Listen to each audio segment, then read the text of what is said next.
What's up, everybody? This is Alexander, obviously. So I'm feeling good. I sat out in the sun this morning for an hour in the morning sun. Something I started doing lately that I had not been doing enough of. Why am I bringing this up? Meta topic that is worth diving into, but I've said this before, I've shared this research on this, but sunlight is crucial for your overall physical health. Highly crucial. Highly crucial. We are, how should we say, we are beings of the sun. We are evolved to interact and to have our metabolism operate according with the circadian cycle, the cycle of day and night. So if you want to get healthier, if you want a mood boost, you want to just improve yourself as a human being, get outside in the morning. Sun gazing, no, just sunbathing. Stay outside in the sun, try and be, maybe shirtless or not so much clothing if you can. It will make you feel really fucking good. It will. Anyway, that said, I didn't really have an actual topic for this beyond that. Get more sunlight. How are you guys doing? Do we have questions at all? Do we want to talk about anything? I'm on a cocktail right now of nicotine gum and lion's mane mushroom extract and coffee, and I feel good. So, this is AMA time. What do you want to talk about? It's up to you guys. I also had 2 podcast interviews this morning, so I'm kind of in like a chatty mood.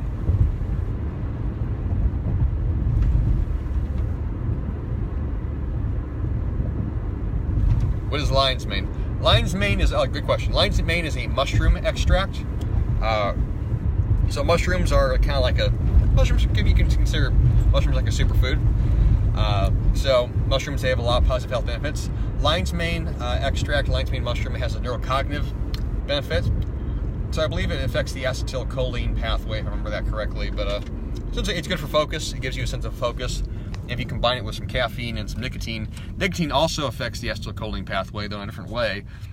So you get this incredibly amplified effect where you feel not wired energy-wise in the sense of, caffeine where your heart rate's elevated, but thinking-wise in terms of mental clarity, you are sharp like a razor blades. So it's pretty awesome. And then, coffee is coffee. Well, coffee does have caffeine. Coffee also has a neurocognitive effect too, so if you add in a little bit of caffeine, not too much, but a little bit, you add a little bit of caffeine, you will be walking on stars. Intermittent fasting, yes, I'm also intermittent fasting too. I do it every day. What are your thoughts on IQ? Do you agree with Illimitable Man? It's not a question of whether I agree with Illimitable Man. IQ is real. I don't know why people that think it's not real, it's fucking real. IQ is the most proven subject in psychological sciences. People are not equally smart. That's fucking obvious. Are you a fucking astrophysicist? Are you working for NASA? No. Why? Because you're not smart enough to do that. That's how shit goes. IQ is a hierarchy. Those of us that are those people, let's say, before I sound too arrogant, those people that have faster cognitive processing power in regards to their neurological architecture, where they can make connections in between things, and their synaptic pathways and pattern recognition is at a next level, they're smarter. People that recognize patterns slower and make connections slower, they are not as smart. So IQ being a thing that you believe in or not, that's like saying that you don't believe in fucking gravity. Gravity believes in you, so you don't have a choice in the matter. Hopefully that answered the question.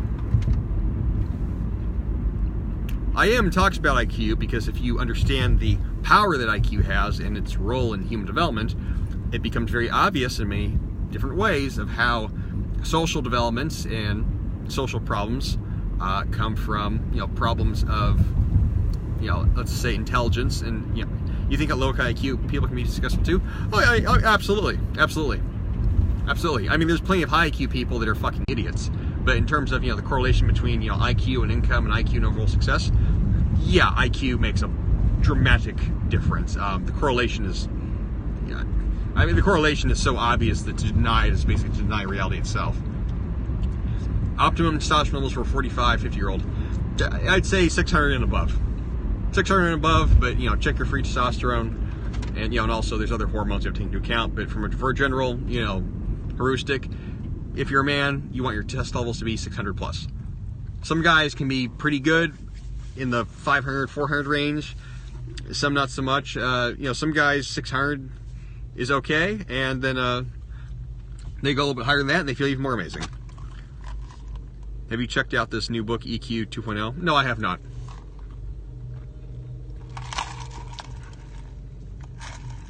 The fuck, did they put Splenda on this?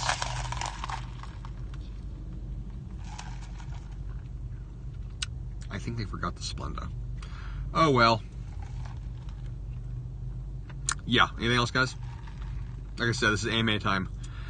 How much lion's mane do you usually add to your coffee? What do I take? I think it's 1,000 milligrams. 1,000 or 2,000 milligrams. I think it's 1,000, I think. Will you do TRT in the future when you're older? Oh, fuck yeah, absolutely. Absolutely. Boxing or BJJ? Yeah, that's a good question. Brazilian Jiu-Jitsu, I would say BJJ, but I would say boxing is more important. The thing with Brazilian Jiu-Jitsu is that BJJ gyms doing Brazilian Jiu-Jitsu, you get a sense of community. They're always very communal. It's a great place to make friends. You meet people that are dedicated to something. If you want to put yourself into an atmosphere of excellence, BJJ, all the way.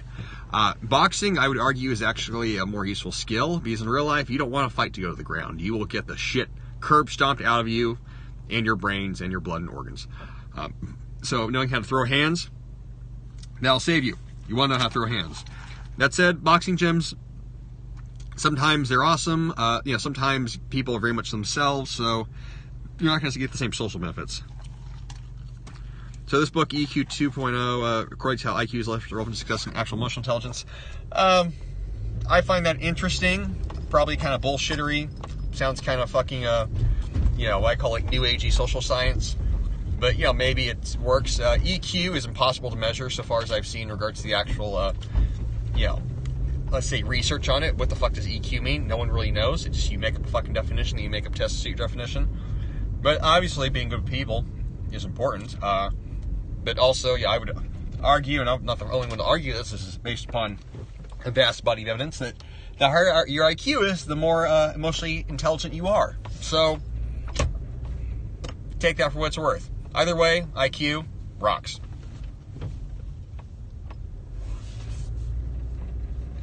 Would you say, of course there's a collective fucking conscience. Of course there is. The fact that you can even conceive that as being an idea means that it exists. Society operates as a superorganism.